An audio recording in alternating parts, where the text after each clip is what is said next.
Había un proyecto secreto, tenía nombre en código, y su objetivo, escrito en un documento interno que nunca debió salir a la luz, decía literalmente esto: destructivamente escanear todos los libros del mundo. No es una película, no es ciencia ficción, no es una teoría inventada en un foro de internet, es un documento real que existe, que fue redactado por empleados de verdad y que solo salió a la luz porque un juez federal obligó a una de las empresas de tecnología de inteligencia artificial más valiosa del planeta a mostrarlo en una corte. Se llamaba Proyecto Panamá. Y durante meses, mientras tú y yo hablábamos de otras cosas, en algún lugar de Estados Unidos, camiones llenos de libros usados llegaban a bodegas para ser cortados, escaneados y desaparecidos para siempre. Quédate hasta el final porque esta historia te sorprenderá. Capítulo 1. El hombre detrás de la operación. Para entender esto, primero tenemos que hablar de una persona. Se llama Tom Turby.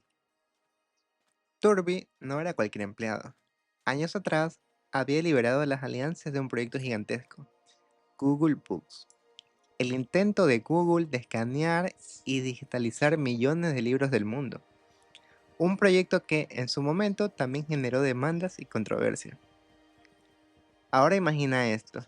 La misma persona que ayudó a construir esa infraestructura para Google fue contratada años después por una empresa de inteligencia artificial para hacer algo parecido, pero con un objetivo distinto.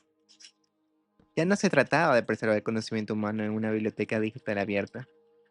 Se trataba de conseguir combustible, materia prima, texto de alta calidad para alimentar un modelo de lenguaje artificial. Y aquí está el primer detalle que debería hacerte levantar una ceja. Según los documentos internos que salieron en la demanda, la empresa decidió utilizar lo que ellos mismos llamaron un nombre en código suave para este proyecto. La razón, escrita explícitamente en sus propios papeles, era que no querían que se supiera públicamente que estaban trabajando en esto.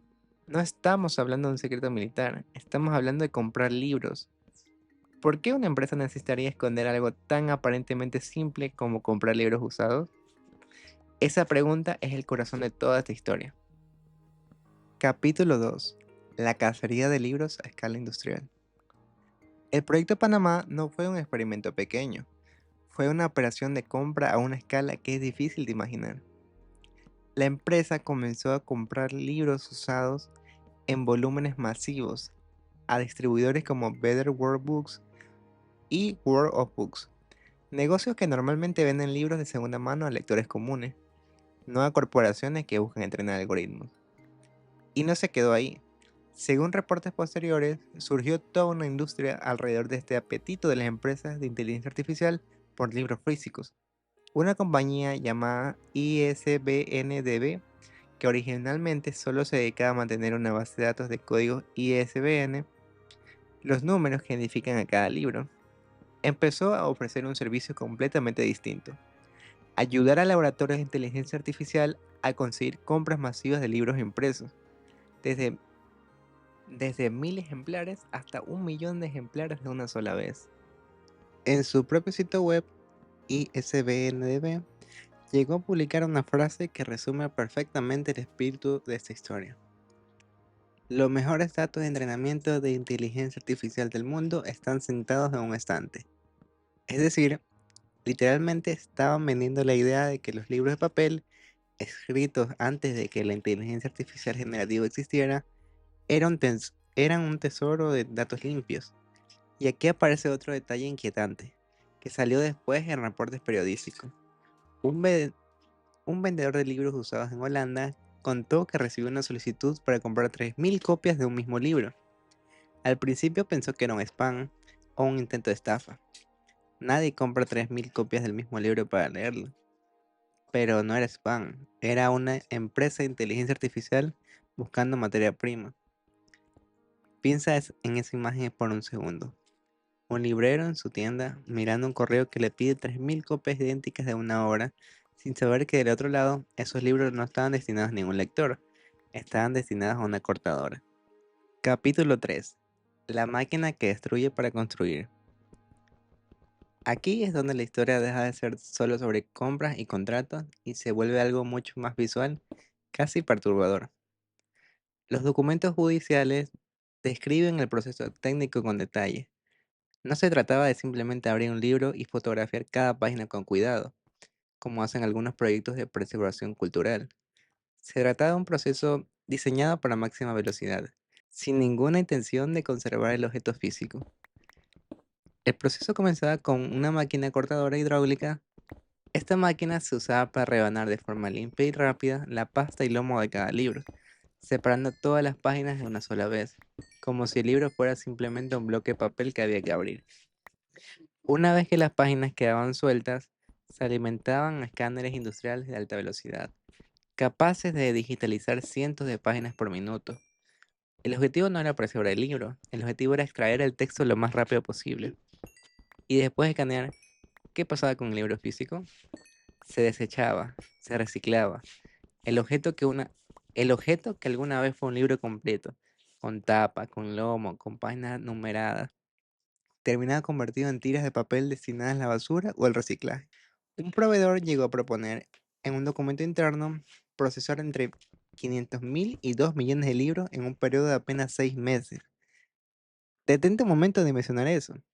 Son 2 millones de libros, libros que alguna vez estuvieron en una biblioteca, en la mesa de noche de alguien, en la mochila de algún estudiante, quizás con dedicatorias escritas a mano en la primera página, con anotaciones en los márgenes, con el lomo doblado en la página exacta donde alguien dejó de leer una noche.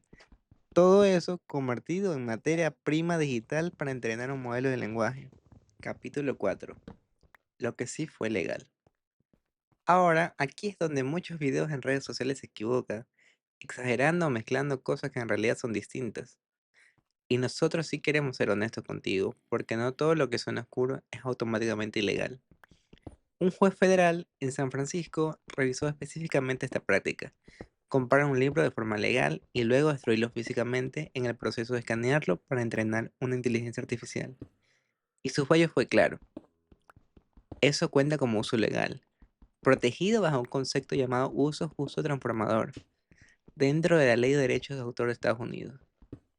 Y te preguntarás por qué es legal. Porque existe un principio legal llamado doctrina de la primera venta. Este principio dice que una vez que compras legalmente una copia física de algo, como un libro, tienes el derecho de hacer lo que quieras con esa copia específica. Puedes regalarla, revenderla o si quieres destruirla. El autor original ya no tiene control legal sobre esa copia individual porque ya fue vendida. Y no solo fue un juez que llegó a esta conclusión. Jueces federales en casos separados contra otras dos gigantes de inteligencia artificial, OpenAI y Meta, llegaron a fallos parecidos sobre este mismo punto específico. Usar libros comprados legalmente para entrenar una IA cae dentro del uso justo. Así que técnicamente y legalmente, la parte de comprar libros y destruirlos al escanearlo no era un delito. Fue legal aunque es incómodo. Legal aunque para muchas personas relacionadas con la cultura del libro se sienta como una especie de traición silenciosa hacia la palabra escrita. Pero la historia no termina ahí, porque hay otra pieza completamente distinta que sí cruzó la línea. Capítulo 5. La parte que sí fue ilegal. Mientras la empresa compraba libros físicos por un lado, los mismos documentos judiciales revelaron que, en el pasado, también habían recurrido a otra fuente de texto: bibliotecas digitales piratas. Los nombres que aparecen en los documentos son LibGen y Pilimi, dos de las bibliotecas de libros pirateados más conocidas en Internet, usada durante años por personas de todo el mundo para descargar libros sin pagar por ellos, y sin autorización de los autores ni las editoriales. A diferencia de los libros comprados físicamente, estos no fueron adquiridos de ninguna forma legal. Eran copias digitales descargadas directamente sin que un solo dólar llegara jamás a los autores. Esta parte del caso sí fue considerada una violación clara de los derechos de autor, y tuvo consecuencias económicas enormes. La demanda fue presentada por un grupo de autores encabezados por Andrea Bartz, Charles Graeber, Kirk Wallace Johnson, en representación de miles de escritores afectados. Y el resultado final fue un acuerdo histórico. La empresa aceptó pagar aproximadamente 1.500 millones de dólares para resolver la demanda colectiva.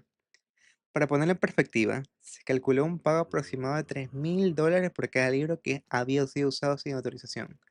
Miles de autores, muchos de ellos escritores que jamás imaginaron que sus libros terminarían siendo parte del entrenamiento de una inteligencia artificial, y recibieron una compensación por ese uso no autorizado. Y como parte del acuerdo, la empresa se comprometió a algo simbólicamente importante: destruir los conjuntos de datos que contenían esas copias piratas.